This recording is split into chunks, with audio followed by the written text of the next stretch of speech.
नमस्ते दोस्तों, आज की इस कहानी में आपका स्वागत है। मेरा नाम विराट है और मैं गुजरात का रहने वाला हूँ। यह कहानी मेरी और मेरी मम्मी की है, जो एक सच्ची घटना पर आधारित है। मैं आप सबके सामने यह बताना चाहता हूँ कि कैसे मैंने अपनी मम्मी को तैयार किया, जबकि उनका मन नहीं था। तो दोस्तों, इस कहानी को दिल थाम कर सुनिएगा। दोस्तों, हमारे परिवार में मैं, मेरे पापा और मेरी मम्मी और मेरी एक छोटी बहन है। मेरे पापा का नाम ब्रिज मोहन है और वह एक प्राइवेट कंपनी में काम करते हैं। और मेरी मम्मी का नाम शालिनी है, वह एक गृहिणी है। और मेरी छोटी बहन का नाम अनुष्का है और वह हाई स्कूल में पढ़ती हैं। और मेरा नाम तो आपको पता ही होगा। तो चलिए आज बढ़ते हैं। मम्मी पापा की लव मैरिज हुई थी और वह दोनों ही काफी शिक्षित हैं, इसलिए हमारे घर का माहौल काफी खुला और आधुनिक है। अगर मम्मी की बात करूं तो वह अपने शरीर का बहुत ध्यान रखती हैं और अच्छी तरह से शिक्षित होने के कारण शर्ट, जीन्स और टॉप पहनना उनके लिए आम बात है। मम्मी अपनी फिटनेस का ध्यान रखने के कारण काफी आकर्षक और खूबसूरत दिखती हैं। मैं घर में उनका इकलौता बेटा हूँ, इसलिए मुझे हमेशा बहुत प्यार मिला है और पापा मम्मी कभी मुझे नाराज नहीं करते हैं। जब भी समय मिलता है हम चारों मिलकर खुलकर बातें करते हैं। तो ये कहानी शुरू होती है जब मैं कॉलेज में था। मेरी परीक्षाएं खत्म हो चुकी थीं और गर्मियों की छुट्टियां चल रही थीं। उस समय मेरी बहन का भी छुट्टियां चल रही थीं। चूंकि मैं कभी रिश्तेदारों के यहाँ रहने नहीं गया था, इसलिए मैंने छुट्टियां घर पर ही छुट्टियां बिताने का फैसला किया। हालांकि मेरी बहन नानी के घर जाने की जिद करने लगी थी, इसलिए पापा ने उसे नानी के घर छोड़ आए। मुझे घर पर छुट्टियां बिताने में कोई परेशानी भी नहीं थी, क्योंकि मैं घर पर लैपटॉप में गेम खेलता और मोबाइल पर टाइम पास करता रहता था। एक दिन मैं लैपटॉप पर गेम खेल रहा था और उस समय घर की काम वाली बाई छुट्टी पर गई हुई थी, इसलिए मम्मी ही सारे काम कर रही थी। पापा सुबह ऑफिस चले गए थे और मम्मी घर के काम निपटा रही थी। उन्होंने उस दिन राजस्थानी ड्रेस पहना हुआ था और चूंकि वे घर पर ही थीं, इसलिए उन्होंने दुपट्टा नहीं लिया था। इस समय मम्मी मेरे कमरे में आई और झाड़ू लगाने लगी। मैं बेड पर बैठा गेम खेल रहा था। जैसे ही मम्मी कमरे में आई और झाड़ू लगाने लगी, मैंने उनकी ओर ध्यान देना शुरू किया। चूंकि उन्होंने दुपट्टा नहीं लिया था, कुछ चीजें साफ दिखाई दे रही थीं। अचानक मम्मी ने मेरी ओर देखा और बोली, उठ, मुझे बेडशीट ठीक करने दे और फिर अपना गेम खेलना। फिर मैं तुरंत दूसरी तरफ देखने का नाटक करने लगा और फिर उठकर बाथरूम में चला गया। बाथरूम में जाकर मैंने सोचा कि कहीं मम्मी ने मुझे देखते हुए देख तो नहीं लिया। उस समय मैं डर गया था, लेकिन मेरे मन में कई तरह के विचार चलने लगे थे। मैं समझ नहीं पा रहा था कि जो मैंने देखा और सोचा वह सही था या गलत। फिर मैं बेडरूम में वापस आकर बैठ गया, लेकिन अब मेरा ध्यान गेम खेलने में नहीं लग रहा था। बेडशीट ठीक करके मम्मी किचन में चली गई थी। तब मुझे राहत मिली कि मम्मी को कुछ शक नहीं हुआ। फिर मैंने अपना लैपटॉप बंद कर दिया और मोबाइल पर टाइम पास करने लगा। अचानक मुझे एक नोटिफिकेशन आया और मैंने उस पर क्लिक किया। वहां मुझे कई कहानियां दिखीं, जिनमें एक कहानी माँ और बेटे के बारे में थी। मैंने वह कहानी पढ़ी जिसमें बेटा अपनी माँ के साथ किस तरह आनंद मनाता है। वह कहानी पढ़कर मेरे मन में भी कुछ वैसा ही ख्याल आने लगा। तब मैं बाथरूम में जाकर अपनी मम्मी के बारे में सोचते हुए हाथ से कुछ किया। फिर बाहर आया तो देखा कि उधर मम्मी किचन में खाना बना रही थी और फिर मैं फ्रिज से पानी की बोतल निकालते हुए मम्मी को देख रहा था। वे मेरी तरफ पीठ करके खड़ी थीं और मैं उन्हें ध्यान से देख रहा था। उनका ध्यान खाना बनाने में था, इसलिए उन्हें पता नहीं चला कि मैं उन्हें किस तरह देख रहा हूँ। और तभी अचानक मम्मी पीछे मुड़ी और मेरी तरफ देखते हुए बोली, क्या रे विराट, क्या हुआ, क्या देख रहा है? मैं घबरा गया और स्थिति संभालते हुए बोला, कुछ नहीं मम्मी, मैं देख रहा था कि मेरी प्यारी मम्मी कितनी मेहनत करती है, सुबह से लेकर रात तक। यह सुनकर मम्मी को बहुत अच्छा लगा और उसने कहा, हाँ बेटा, कुछ सालों में तुम्हारी भी पत्नी आ जाएगी मेरी मदद करने के लिए। और मम्मी हंस पड़ी। इतना कहकर मैं अपने बेडरूम में चला गया और सोचा कि मम्मी को क्या पता कि मैं उसे ही देख रहा था और क्या सोच रहा था। इस तरह मम्मी को देखते देखते कुछ दिन निकल गए और तब मैंने सोचा कि सिर्फ देखने से कुछ नहीं होगा, कुछ प्लान बनाना पड़ेगा। ऐसा सोचते सोचते शाम हो गई और पापा ऑफिस से घर आ गए। उन्होंने कहा कि ऑफिस के काम के लिए मुझे 10 दिनों के लिए विदेश जाना पड़ेगा। यह सुनकर मैं मन ही मन बहुत खुश हुआ और मैंने सहमति में सिर हिला दिया। फिर 3 दिन बाद पापा जाने वाले थे और मैंने ठान लिया कि जो भी करना है इन 10 दिनों में ही करना है, नहीं तो फिर ऐसा मौका नहीं मिलेगा। अगले दिन मंगलवार था। पापा जाने वाले थे, इसलिए थोड़ी बहुत शॉपिंग करनी थी। मम्मी और पापा शॉपिंग के लिए निकलने वाले थे। तब मुझसे पूछा, तू आएगा? तो मैंने मना कर दिया और कहा, आप लोग जाओ, मैं गेम खेलूंगा। फिर वे दोनों चले गए और उनके जाते ही मैंने दरवाजा लॉक किया और उनके बेडरूम में गया। मैंने अलमारी खोलकर देखा कि क्या मुझे कोई आइडिया मिलता है। तभी मुझे एक युक्ति सूझी। मैंने और ढूंढने की कोशिश की तो मुझे मम्मी की लिपस्टिक और बॉडी स्प्रे मिला। ढूंढते हुए मुझे मम्मी के कई कपड़े मिले। उनमें एक ड्रेस मिला। मम्मी का वह 1 पीस था, लाल रंग का। उसे देखकर मैंने सोचा, मम्मी इस ड्रेस में कैसी लगेगी। सोचते सोचते मैंने अलमारी में कपड़े ठीक ठाक से रख दिया। लेकिन बेडरूम में मम्मी की फोटो देखकर मुझे फिर से कुछ अजीब महसूस हुआ। अब मैंने मन में ठान लिया था कि मम्मी के नाम पर कुछ भी नहीं होने वाला। अब कुछ करना ही पड़ेगा, तभी मैं शांत हो पाऊंगा। सब कुछ ठीक से समेटकर मैं हॉल में आकर टीवी देखने लगा। तभी मम्मी और पापा वापस आ गए और बैठ गए। इस तरह वह दिन निकल गया और अगले दिन पापा जाने वाले थे। इसलिए मम्मी ने जल्दी उठकर सब कुछ समेट दिया और पापा को नाश्ता देकर घर के बाकी काम करने लगी। सुबह के 8 बजे पापा हमें बाय बोलकर चले गए और मम्मी भी घर के कामों में लग गई। पापा का बाहर कंपनी के काम से जाना हमारे लिए कोई नई बात नहीं थी। मम्मी जल्दी उठने और पापा को संभालने के चक्कर में नहाने नहीं गई थी। पापा के जाने के बाद सुबह 9 बजे मम्मी नहाने चली गई और मैं हॉल में टीवी देख रहा था। अचानक मम्मी की आवाज आई, विराट, तौलिया दे दो। मैं बाहर ही भूल आई। मैं तुरंत तौलिया लेकर गया। मम्मी ने दरवाजा थोड़ा सा खोला और तौलिया लेने के लिए हाथ बढ़ाया। जब मम्मी ने तौलिया के लिए हाथ बढ़ाया तो मैंने देखा कि मम्मी के बाल पूरी तरह भीगे हुए थे। उनके हाथ से पानी टपक रहा था और उनके चेहरे और हाथों पर पानी की बूंदें देखकर मम्मी मुझे बेहद खूबसूरत लगी। जब मम्मी ने हाथ आगे किया तो वह थोड़ा साइड में खिसकी थी। तब मुझे वह थोड़ी सी दिखी और उस पर पानी की बूंदें भी थीं। उसके हाथ जैसे मुझे अंदर बुला रहे थे, लेकिन वह चालाक थी, तुरंत अंदर खिसक गई। ऐसा लग रहा था कि मैं तुरंत अंदर जाकर उसे खड़ा खड़ा ही आनंद दे दूं। वैसे भी पापा घर पर नहीं थे, लेकिन मैंने खुद पर काबू किया और हॉल में आकर बैठ गया। फिर 5 मिनट बाद मम्मी तौलिया लपेटे हुए हॉल में आई और टीवी के पास लगे शीशे के सामने खड़ी होकर हेयर ड्रायर से बाल सुखाने लगी। मैं और भी ज्यादा परेशान हो गया और उसे पीछे से देखने लगा। जब जब मम्मी अपने बालों में हाथ डालकर हेयर ड्रायर से बाल सुखा रही थी, उसके लिए यह सब नॉर्मल था। लेकिन उसे क्या पता था कि पीछे सोफे पर बैठा लड़का उसे आनंद देने के लिए पागल हो रहा है और उसे पीछे से देख रहा है। मैंने मन में विचार किया कि आज से ही कोशिश करनी चाहिए और मैंने बिना समय गवाए बोला, मम्मी, तू हमेशा साड़ी और राजस्थानी ड्रेस ही पहनती है घर में? तब मम्मी बोली, क्यों रे बेटा, ऐसा क्या है? मुझे जो सही लगता है वो पहनती हूँ। तुम्हें ऐसा क्यों लगता है कि कुछ और पहनना चाहिए? तब मैंने कहा, कुछ नहीं मम्मी, कल जब तूने जीन्स और टॉप पहना था तो बस यूं ही कह रहा था। तब मम्मी बोली, अरे पागल, घर में कौन जीन्स और टॉप पहनता है? बाहर जाना हो तभी पहनूंगी ना। फिर मैंने कहा, ऐसा नहीं है मम्मी, जब तू साड़ी और राजस्थानी ड्रेस पहनती है तो थोड़ा उम्र दराज लगती है, इसलिए बोला। फिर मम्मी ने जवाब दिया कि अब जवान दिखकर क्या करना है, जिससे प्यार किया उसे शादी कर ली, और अब तुझ जैसा आलसी बेटा और अनुष्का जैसी खूबसूरत बेटी है, फिर और क्या चाहिए।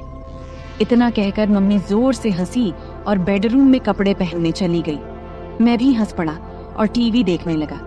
थोड़ी देर बाद मम्मी बाहर आई कपड़े बदल कर। देखकर मुझे खुशी भी हुई और नाराजगी भी, क्योंकि उसने मेरी बात मानी थी। नाराज इसीलिए कि अब वो फिर से पूरी तरह से ढकी हुई थी। मम्मी हॉल में आई और बोली, अब कैसी लग रही हूँ? मैं हैरान होकर बोला, वाह, अब तो तू एकदम मेरी उम्र की लड़की लग रही है। मम्मी बोली, अरे बुद्धू, तेरे और मेरे बीच 18 साल का अंतर है और कैसे मैं तेरी उम्र की लग सकती हूँ। अब मुझे समझ नहीं आ रहा था कि क्या कहूँ, लेकिन कुछ तो कहना था, इसलिए मैंने कहा, अरे मम्मी, हमारा और तेरा उम्र का अंतर हमें पता है, लेकिन बाहर किसी को थोड़ी पता है। अगर हम दोनों बाहर घूमने गए तो लोग सोचेंगे कि हम गर्लफ्रेंड बॉयफ्रेंड हैं। इतना कहकर मैं जानबूझकर रुक गया और मम्मी की प्रतिक्रिया देखने लगा। तभी मम्मी ने बिना समय गवाए उत्सुकता से पूछा, अच्छा और क्या, बोलना बेटा। अब आगे मैंने कुछ नहीं बोला, बस इतना कहा कि छोड़ो मम्मी, तुम्हें गुस्सा आ जाएगा। तब मम्मी बोली, मुझे कभी तुझ पर गुस्सा आया है क्या? और तुझे भी पता है कि मेरा बेटा कभी गलत नहीं करता, तो मुझे गुस्सा क्यों आएगा? अब जल्दी बोल, क्या कहने वाला था? तब मैंने कहा कि अगर हम साथ में बाहर कहीं घूमेंगे गए तो लोग हमें गर्लफ्रेंड बॉयफ्रेंड समझेंगे, लेकिन तुम्हारे गले में मंगलसूत्र देखकर वे हमें पति पत्नी भी समझेंगे। ये सुनकर मम्मी जोर जोर से हंसने लगी। फिर मम्मी बोली, अरे बाप रे, इतनी छोटी सी बात के लिए मुझे क्यों गुस्सा आएगा? और फिर से मम्मी हंसने लगी। तब मैंने उनसे कहा, हंसो मत मम्मी। इतना कहकर मम्मी ने मुझे चिढ़ाने के लिए फिर से हंसना शुरू कर दिया और मैंने मम्मी की तरफ दौड़ लगाई, मजाक में मारने के लिए।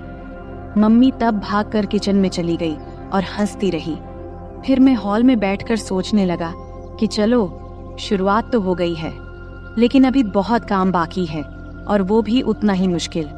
मम्मी बहुत संस्कारी है और मैंने कभी उसे ऐसा महसूस नहीं किया कि उसे इस तरह की किसी चीज की कमी महसूस हो रही हो। मम्मी और पापा की लव मैरिज होने की वजह से खुशी तो उनमें पहले से ही है। जरूरत तो मुझे थी और मुझे वो जरूरत किसी भी हाल में पूरी करनी थी, वो भी मम्मी से। फिर थोड़ी देर बाद मैंने फिर से कोशिश शुरू की। मम्मी किचन में काम कर रही थी। मैं वहां गया और कहा, मम्मी, तुम्हें रोज रोज ये काम करते करते बोर नहीं होता क्या? तब मम्मी ने कहा, नहीं बेटा, जब हमारी काम वाली बाई आती है तब मुझे आराम मिलता है। तब मैंने कहा, माँ, अभी तो छुट्टियां शुरू ही हुई हैं और मुझे बहुत बोरियत फील हो रही है। तब मम्मी ने बोला, तो क्या करें, कहाँ चलें घूमने? हम दोनों ही हैं घर में अब। मैंने कहा, हाँ चलेंगे मम्मी, लेकिन पापा के आने के बाद। तब मम्मी बोली, तब तक क्या करेगा? मैंने बोला, मुझे एक गेम पता है, अगर तुम्हें कोई दिक्कत न हो तो खेलते हैं घर में। मम्मी ने कहा, मुझे लैपटॉप पर गेम्स खेलने में कोई दिलचस्पी नहीं है, कुछ और बताओ। फिर मैंने कहा, अरे मेरी प्यारी मम्मी, लैपटॉप पर नहीं, बस ऐसे ही हम दोनों खेलेंगे। तब मम्मी बोली, अच्छा ठीक है, कौन सा गेम है? मैंने बोला, मम्मी, ट्रूथ और डेयर। तब मम्मी बोली, अच्छा वो गेम ठीक है, खेलते हैं, लेकिन पहले मुझे घर के काम खत्म करने दे, फिर खेलेंगे। तब मैंने कहा, ठीक है मम्मी, तब तक मैं अपने बेडरूम में जाता हूँ, जब तुम्हारा काम खत्म हो जाए तो बेडरूम में आ जाना। ये कहकर मैंने उसे पीछे से गले लगा लिया और गाल पर एक किस किया और फिर बेडरूम में जाकर बैठ गया। मैं बेडरूम में बैठकर सोचने लगा कि मम्मी तैयार तो हो गई है, लेकिन क्या पूछूं जिससे उसे गुस्सा न आए और मेरा काम भी हो जाए। थोड़ी देर बाद मम्मी बेडरूम में आई और मेरे सामने बैठ गई। फिर मम्मी बोली, अब बोल, क्या खेलना है? तब मैंने बोला, मम्मी तुम्हें तो पता ही ट्रूथ और डेयर का खेल, अब मुझे बताओ कि गेम की शुरुआत तुम करोगी या मैं? तब मम्मी ने कहा, तुम ही करो शुरुआत। फिर मैंने मम्मी से पूछा, आपको ट्रुथ चाहिए या डेयर? तब मम्मी बोली, ट्रुथ। फिर मैंने सवाल पूछा, तुम्हारा शादी से पहले कोई बॉयफ्रेंड था? मेरा सवाल सुनते ही मम्मी बोली, ये कैसा सवाल है विराट? तब मैंने कहा, यही मेरा सवाल है और आपने ही तो ट्रुथ चुना है, तो अब बताओ। फिर मम्मी बोली, हाँ मेरा बॉयफ्रेंड था और वह तुम्हारे पापा ही है। इसके बाद मैं मम्मी से बोला, अब आप मुझसे पूछो, मेरा भी ट्रुथ है। तब मम्मी ने थोड़ा सोचा और फिर मुझसे सवाल पूछा। मम्मी बोली, तुम्हारी कोई गर्लफ्रेंड है? तब मैंने हाँ में जवाब दिया और कहाँ हाँ है, वह मेरे सामने ही बैठी है। मेरा जवाब सुनते ही मम्मी थोड़े गुस्से में बोली, अरे बेटा, ऐसा बोलना गलत है। मैं तुम्हारी मम्मी हूँ। शुरू में ही मेरा आत्मविश्वास थोड़ा कम हो गया, क्योंकि मम्मी को ऐसे गेम्स में कोई इंटरेस्ट नहीं था और वह संस्कारी थी। लेकिन मैं हार मानने को तैयार नहीं था। तभी मैंने कहा, अरे मम्मी, मजाक में बोला था, आप तुरंत क्यों गुस्सा हो जाती हो? तब मम्मी प्यार भरी मुस्कान के साथ हंस पड़ी और सिर हिला दिया। इसके बाद फिर मैं मम्मी से पूछा, अब आपको क्या चाहिए, ट्रुथ या डेयर? तो फिर से मम्मी ने ट्रुथ बोला। तब मैं उनसे सवाल किया, शादी से पहले क्या आपने कभी आनंद लिया या कोई खेल खेला है? तब मम्मी गुस्से में बोली, विराट, ये ज्यादा हो रहा है। मुझे नहीं लगता कि तुम्हें ऐसे सवाल पूछने चाहिए। अब हमें यहीं रखना चाहिए। इस पर मैं कहा, अरे मम्मी, हम अच्छे दोस्त हैं और मुझे नहीं लगता कि तुम मुझसे कुछ छुपा सकती हो। अगर तुम मुझसे प्यार करती हो और मुझ पर विश्वास है तो। फिर मम्मी बोली, लेकिन बेटा, तुम मेरे बेटे हो और ये बातें सही नहीं है। तब मैंने उनसे कहा, मम्मी, तुम तो बहुत पढ़ी लिखी हो, फिर भी तुम्हें ये बातें गलत लगती हैं। ये वही बातें हैं जो हमें फर्स्ट साइंस में सिखाई जाती हैं। तब मम्मी बोली, ये साइंस में नहीं सिखाई जाती बेटा। तब मैंने कहा, नहीं सिखाई जाती तो फिर मुझे इन चीजों के बारे में कुछ भी पता नहीं होना चाहिए। इसके बाद मम्मी बोली, तुम्हें हर चीज जानने का पूरा हक है, लेकिन ध्यान रखो कि तुम किससे पूछ रहे हो। तुम मुझसे यानी अपनी माँ से ये सब पूछ रहे हो। तब मैंने कहा, मम्मी, तुम्हें भी पता है कि मेरे कोई और दोस्त या गर्लफ्रेंड नहीं है, तो मैं किससे पूछूं? तुम ही हो जिससे मैं हर बात करता हूँ। तब मम्मी को थोड़ा बुरा लगा, क्योंकि बचपन से ही मैं ज्यादा बाहर नहीं गया था और इसलिए मेरे ज्यादा दोस्त भी नहीं थे। उसे समझ में आ गया कि मैं नहीं मानूंगा, तो वह बात करने के लिए तैयार हो गई। तब मम्मी बोली, हाँ, हमने कई बार वैसे किया है और एक बार आनंद भी लिया था। तब मैंने कहा, मम्मी, इतनी छोटी सी बात के लिए कितना समय लिया? इस पर मम्मी बोली, अब तो खुश हो ना? फिर मम्मी थोड़ी मुस्कुराई और बोली, अब तुम बताओ, तुम्हें क्या चाहिए, ट्रुथ या डेयर? तब मैंने उनसे कहा, डेयर। इसके बाद मम्मी ने सवाल किया, क्या तुमने कभी किसी को किस किया है? तब मैंने कहा, नहीं, लेकिन अगर कोई लड़की तुम्हारी तरह दिखने वाली और तुम्हारे जैसी मिली तो जरूर करूंगा। इस पर मम्मी बोली, क्या? अभी तो तुम कह रहे थे कि मैं तुम्हारी गर्लफ्रेंड हूँ और अब फिर कह रहे हो कि अगर कोई और मिली तो करोगे। इतना सुनते ही मैंने बोला, तो क्या तुम्हें किस करूं? तब मम्मी बोली, हाँ, लेकिन गाल पर। मैंने कहा, नहीं, मुझे कहीं और चाहिए। अब मम्मी बहुत गुस्सा हो गई थी और मुझे डांटने लगी, लेकिन फिर भी मैंने हार नहीं मानी, क्योंकि मुझे पता था कि अगर अब रुक गया तो फिर कभी मम्मी से बात नहीं कर पाऊंगा। किसी तरह मम्मी को शांत किया और गेम फिर से शुरू किया। मैंने कहा, ठीक है मम्मी, गाल ही सही, अब मैं करूं? तब मम्मी बोल, हाँ, जल्दी करो। तब मैंने मम्मी के पास गया और कुछ देर देखता ही रहा। फिर मैंने वह किया जो मुझे नहीं करना चाहिए था। फिर धीरे धीरे मम्मी को तैयार करके मैंने मजा लेना शुरू कर दिया। अभी थोड़ा सा लिया था, तभी मम्मी ने मुझे रोकने की कोशिश की। तब मैंने महसूस किया कि मैं अपनी हदें पार कर रहा हूँ। इस समय मम्मी की आंखों में नाराजगी और चिंता साफ झलक रही थी। उन्होंने मुझे प्यार से समझाते हुए कहा, विराट, ये सब बातें एक मजाक तक ठीक हैं, लेकिन माँ बेटे के रिश्ते की एक मर्यादा होती है, हमें उसे पार नहीं करना चाहिए। मैंने मम्मी की बात को गंभीरता से लिया। मुझे भी एहसास हुआ कि मम्मी का दिल दुखाना गलत था। मैंने मम्मी से तुरंत माफी मांगी और उनसे वादा किया कि अब मैं ऐसा कोई मजाक नहीं करूंगा जिससे हमारे रिश्ते में कोई दूरी आए। मम्मी ने मेरी माफी को स्वीकार करते हुए मुझे गले लगा लिया और कहा, बेटा, मैं हमेशा तुम्हारी दोस्त रहूंगी, लेकिन हमें यह भी याद रखना चाहिए कि हमारे रिश्ते की कुछ सीमाएं होती हैं। तब मैंने मम्मी से कहा, हाँ मम्मी, अब मैं समझ गया हूँ, मैं आपको कभी दुखी नहीं करूंगा। इसके बाद हम दोनों ने हंसते हुए फिर से सामान्य बातचीत शुरू की।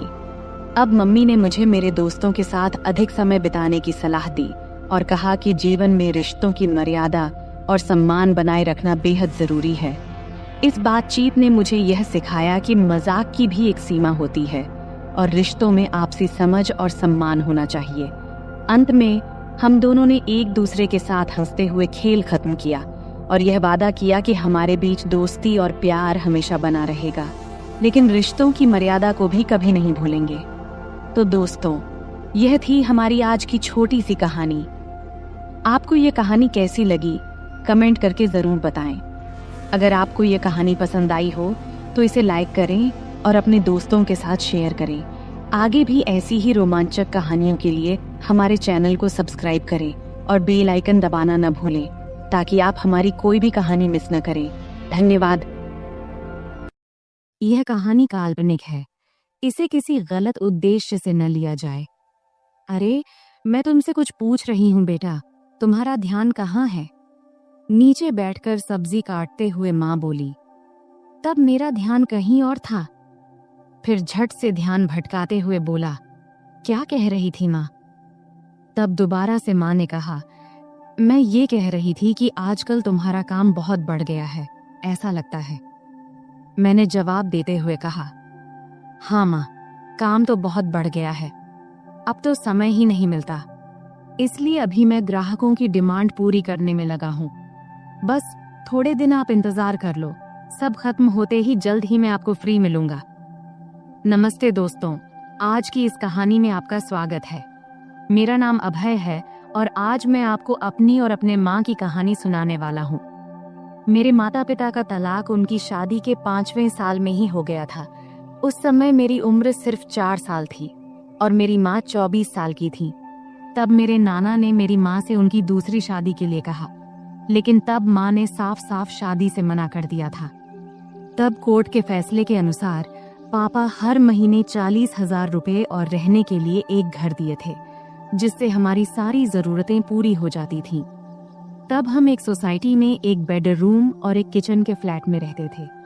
तब घर में सिर्फ मैं और माँ ही थे, इसलिए हम दोनों एक दूसरे से ही बातें किया करते थे। मेरी माँ का स्वभाव थोड़ा सख्त था, लेकिन हम दोनों एक दूसरे का ख्याल अच्छे से रखते थे। अब मेरी उम्र 28 साल है और मेरी माँ 48 साल की है। मैंने ग्रेजुएशन के बाद फैशन डिजाइनिंग का कोर्स किया था और एक बड़े डिजाइनर के साथ काम करना शुरू किया।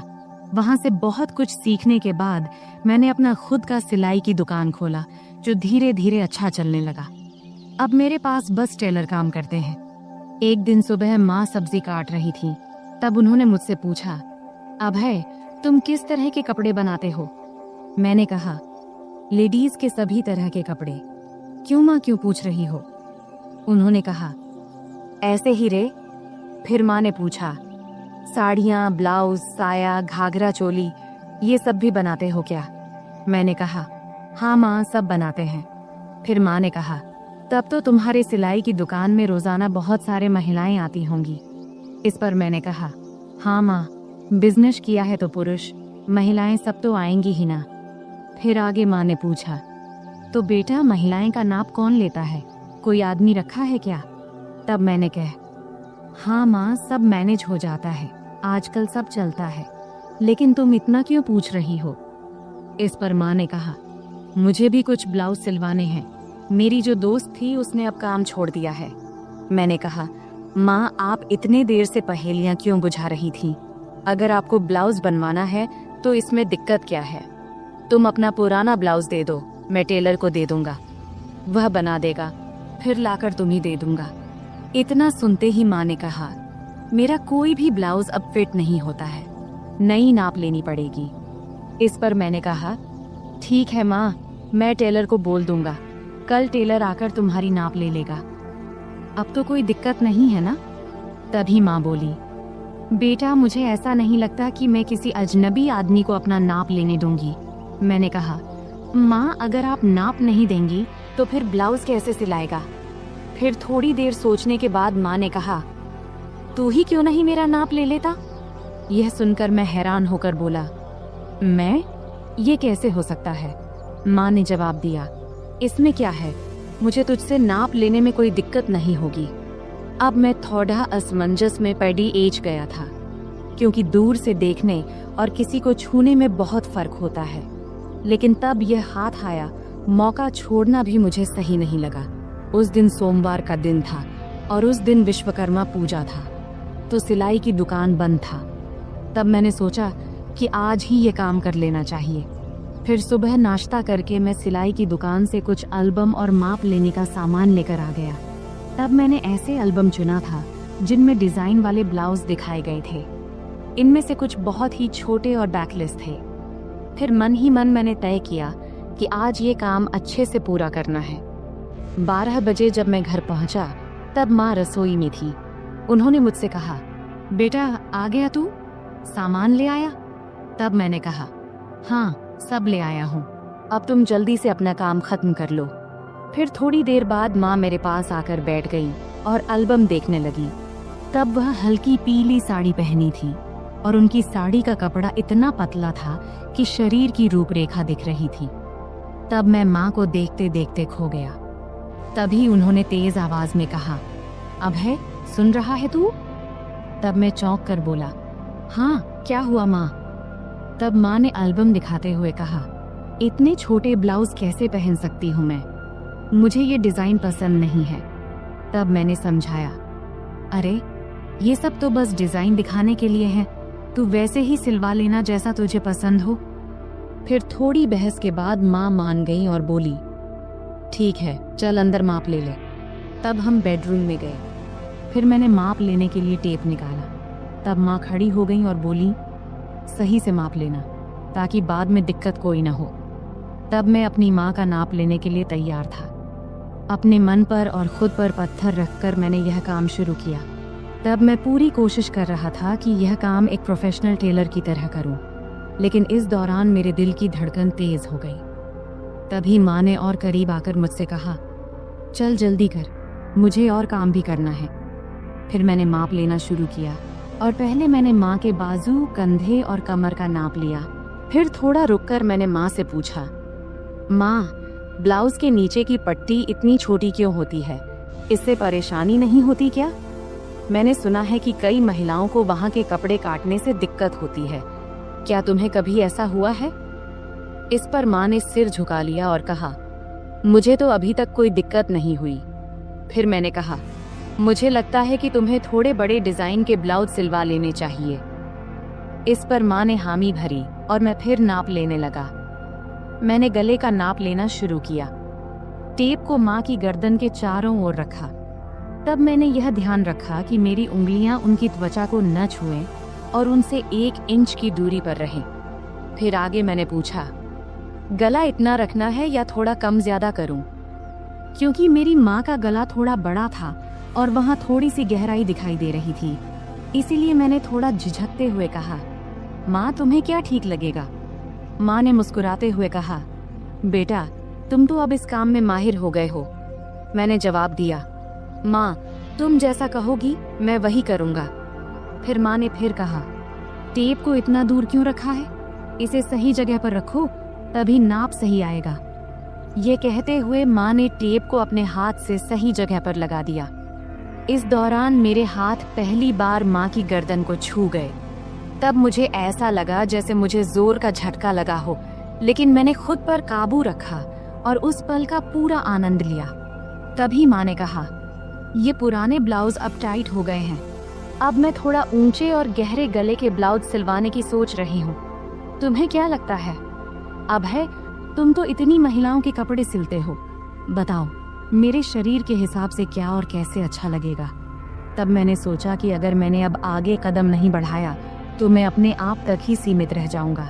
इसीलिए मैंने अलग अलग तरकीबें आजमाने का फैसला किया। मैंने माँ को बड़ी सहजता से अपने सिलाई की दुकान में बनने वाले अलग अलग डिजाइन के ब्लाउज के बारे में बताने और समझाने का सोचा। मैंने कहा, मुझे लगता है कि गला जितना गहरा है उतना ही काफी है, लेकिन अगर गले को गहरा रखकर बाकी हिस्से को थोड़ा बड़ा बना दिया जाए तो कैसा रहेगा? फिर मैंने टेप को उनके गले से निकालते हुए कहा, और गले को थोड़ा और गहरा बनाने में क्या दिक्कत है? फिर माँ बोली, बाकी हिस्से को बड़ा कैसे करेंगे ये बताओ। अब माँ भी थोड़ा सहज होने लगी थी और यही मैं चाहता था।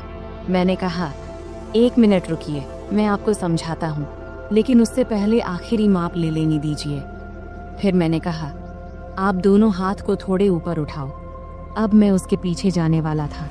उसने हाथ उठाए ही थी कि मैं उसके करीब आकर उसकी पीठ के पीछे से अपने हाथ ले गया। फिर मैंने उसके कंधों पर हाथ रखा और उसे धीरे धीरे उसकी कमर के बीच तक लाकर नाप लिया और बोला, माँ, यह 34 इंच आ रहा है। चलो एक काम करते हैं, 33.5 या 34.5 ही ले लेते हैं। वैसे भी सिलाई करते वक्त अलग अलग डिजाइन के लिए थोड़ा बहुत अंतर रखना पड़ता है। फिर मैंने माँ से पूछा, माँ, क्या आपको बुरा लग रहा है माप लेने से? माँ ने जवाब दिया, नहीं बेटा, ज्यादा नहीं।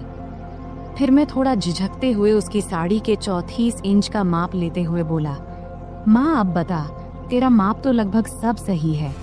उसने कहा, थोड़ा टाइट लग रहा है बेटा। फिर मैंने टेप को गले में डालकर कहा, अब यहाँ आईने के सामने आ जाओ। फिर मैंने उसके दोनों कंधे पकड़कर उसे आईने के सामने खड़ा कर दिया। तब उसके चेहरे पर एक सवालिया भाव था। फिर मैंने कहा, माँ, सब बताता हूँ, थोड़ा सा रुक जा, पहले पानी पीकर आता हूँ, तुझे चाहिए क्या? तब उसने सिर हिलाकर मना कर दिया। फिर मैं रसोई में गया, पानी पिया और खुद को थोड़ा ठीक किया। फिर कुछ आगे का सोचने लगा कि अब यह सब करते हुए मैं अगले कौन सा कदम बढ़ाऊं। तब 2-3 विकल्प मेरे मन में आए। फिर मैं वापस बेडरूम में आ गया। तब माँ ने अपना पल्लू फिर से कंधे पर ठीक से ले लिया था, लेकिन 6 फुट के बड़े शीशे के सामने वह बेहद ही सुंदर लग रही थी, जिसे मैं शीशे में ही निहारने लगा। तभी माँ बोली, कहाँ ध्यान है बेटा, इधर देखो, अब मैं तुझे इसी ब्लाउज में बदलाव करके दिखाती हूँ, जैसा कि तूने मुझसे कहा कि हम गले को 1 इंच गहरा कर लेते हैं। फिर उसने कहा, तू ऊपर वाला हुक खोल और ऊपरी किनारों को अंदर मोड़ कर देख। तब उसे ठीक से समझ नहीं आया, तो उसने प्रश्न भरी नजरों से मेरी ओर देखी और बोली, मुझे समझ नहीं आ रहा, तू ही कर ले, मैं यह तुझ पर छोड़ती हूँ। तब तीर सीधे निशाने पर लगा था और मुझे भी यही चाहिए था। फिर मैंने आराम से उसके हुक खोले और किनारों को उलटी दिशा में अंदर की तरफ मोड़ने लगा। मैं ऐसा कर रहा था और वह खुद को शीशे में देख रही थी। फिर मैं जल्दी जल्दी अपने काम निपटाने लगा। उस दिन मुझे भी एक अजीब सा सुकून मिल रहा था। जब मेरा काम हो गया तो मैं उसके और ड्रेसिंग टेबल के बीच से हटकर एक तरफ हो गया और उससे कहा, देखो, अब यह वैसे ही है जैसा तुम चाहती थी, 1 इंच गहरा। क्या लगता है, अब बताओ। फिर माँ ब्लाउज की तरफ देखने लगी और मुझसे बोली, अब है, तुझसे सच कहूँ तो ऐसे गले में मुझे बहुत आराम महसूस होता है। ऐसे ब्लाउज पहनने पर ऐसा नहीं लगता जैसे हंस को पानी में तराने से। फिर मैंने कहा, माँ, नाराज मत होना, लेकिन एक बात कहूँ। अब मैं अगला कदम उठाकर उसे और सहज करने की कोशिश करना चाहता था। तब माँ मुस्कुराते हुए बोली, नहीं रे अभय, मैं तुझसे कैसे नाराज हो सकती हूँ, बोलना जो बोलना है। तब मैंने सावधानी से कहा, इतने गहरे गले वाले ब्लाउज से सब कुछ बहुत ज्यादा नजर आता है और यह थोड़ा अजीब भी लगता है। यह सुनते ही माँ ने अपने ब्लाउज की 3 इंच अंदर की तरफ मोड़ी और हंसते हुए बोली, मुझे कौन देखने वाला है अभय, घर पर तो हम दोनों ही रहते हैं और बाहर मुझे बहुत कम ही जाना पड़ता है। वैसे भी तुम्हारे सामने मुझे कोई दिक्कत नहीं होती। मैंने कहा, माँ, मुझे यह जरूरी लगा कि आपको बता दूं, फिर आप जैसा बोलोगी वैसा ही होगा। इस पर माँ मुस्कुराई और बोली, ठीक है बाबा, अब तुम करो। फिर मैंने कहा, मैं तुम्हें वैसे ही ब्लाउज दिखाता हूँ जैसा मैं बता रहा था। उसके बाद मैं उसके एकदम सामने गया। जैसे ही मैं उसके पास गया, वह थोड़ा आगे बढ़ी। फिर मैंने ब्लाउज का हुक वापस लगाने के लिए ब्लाउज को ठीक करना शुरू किया। फिर फोटो लेने के बाद मैंने उसे वापस सही से पहना दिया। फिर मैंने उसके दोनों कंधों के पास से ब्लाउज के किनारे पकड़ा और हल्का सा खींचा ताकि उसके कंधे साफ नजर आएं। ब्लाउज अब ढीला हो गया था और उसके कंधे लगभग उघड़ गए थे। इसके बाद मैंने नीचे से दोनों तरफ अपनी 2 उंगलियां अंदर डालीं और वह सहजता से ब्लाउज के अंदर चली गई। तब उसने मेरी तरफ देखकर कहा, क्या कर रहे हो बेटा, मुझे कुछ समझ नहीं आ रहा, बस 1 मिनट रुको माँ। मैंने सिर हिलाते हुए कहा और फिर अपने काम में लग गया। अब मैंने उसके ब्लाउज के नीचे की किनारी पकड़ा और उसे थोड़ा नीचे खींचा। फिर मैंने उसके ब्लाउज के नीचे के दोनों हुक खोल दिए अब उसकी गर्दन की कटिंग थोड़ी दिख रही थी।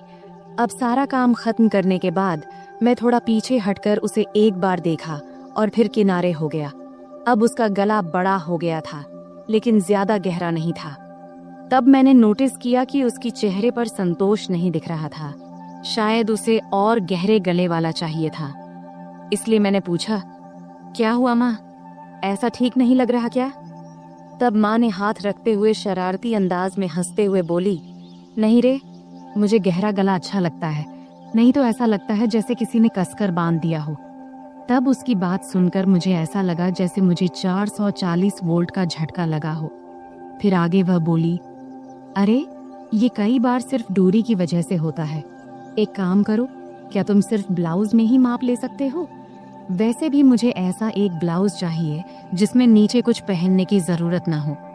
अगर माप सही से लो तो बेहतर रहेगा। मैंने कहा, हाँ माँ, यह सही भी रहेगा, लेकिन बाकी ब्लाउज के लिए तो नीचे पहनना जरूरी होगा, नहीं तो वे टाइट हो जाएंगे। तब माँ ने सिर हिलाते हुए कहा, ठीक है, तुम यहीं रुको, मैं आती हूँ। फिर वह बाथरूम में चली गई और दरवाजा थोड़ा सा खुला ही छोड़ दिया। तब मन में ख्याल आया कि दरवाजे के पीछे से झांकूं, लेकिन मैंने संयम बनाए रखा, क्योंकि मैंने तय किया था कि धीरे धीरे माँ को अपने सामने सहज बनाना है। फिर 5 मिनट बाद माँ बाहर आई और मेरे सामने आकर खड़ी हो गई। तब एक पल के लिए मैंने उसकी ओर देखा और देखकर हैरान रह गया, लेकिन मैंने कोई प्रतिक्रिया नहीं दिया और अपने काम में लग गया। फिर मैंने कहा, माँ, अब हम सिर्फ तुम्हारी पीठ का ही माप लेंगे, क्योंकि फर्क वहीं से पता चलेगा। तब माँ ने हल्के से मुस्कुराते हुए पूछा, क्या रे, तुम लोग सिलाई की दुकान में भी औरतों को ऐसे ही कपड़े उतरवाने को कहते हो क्या? फिर आगे माँ ने अपना हाथ मेरे कंधे पर रखते हुए और शरारती अंदाज में हंसते हुए बोली, तुम्हारी तो मौज है बेटा, इतनी सारी औरतों को संभालने का काम मिलता है। इस पर मैंने जवाब दिया, माँ, मजा कैसा? मैं तो अब कुछ खास औरतों को छोड़कर माप लेना बंद कर चुका हूँ। अच्छा, और ये क्यों? माँ ने पूछा।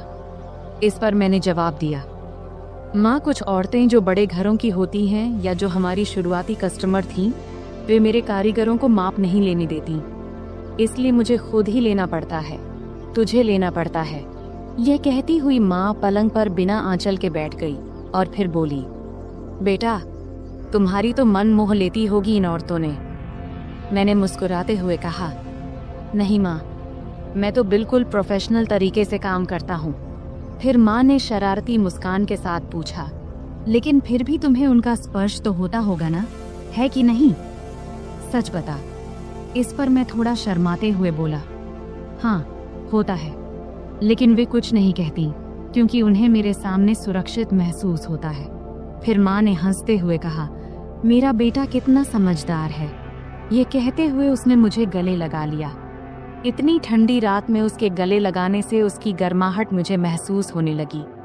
फिर थोड़ा पांव खींचते हुए माँ ने पूछा, बेटा, तुमने ये सब बातें कहाँ से सीखी?